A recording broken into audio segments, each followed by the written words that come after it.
The conflict between the Russian Ministry of Defense and Wagner Group leader Yevgeny Prigozhin likely reached its climax against the backdrop of the Battle of Bakhmut, the Institute for the Study of War says.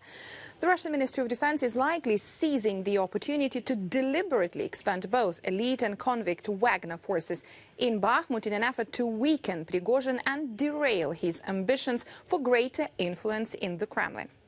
Prigozhin had been able to grow his force by 40,000 convicts, likely with the Kremlin's permission into recruit in prison in 2022, but lost that permission and access to that manpower pool at the beginning of this year. Now, the UK Defence Ministry adds about half of the prisoners Wagner has already deployed in Ukraine have likely become casualties.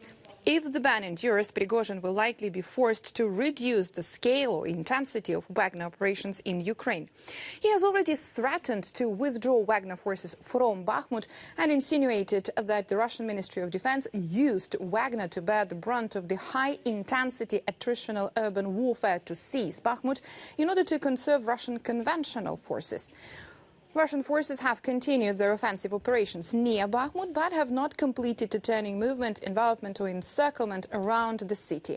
Wagner Group fighters are likely becoming increasingly pinned in urban areas, such as the Azom industrial complex, and are therefore finding it difficult to make significant advances.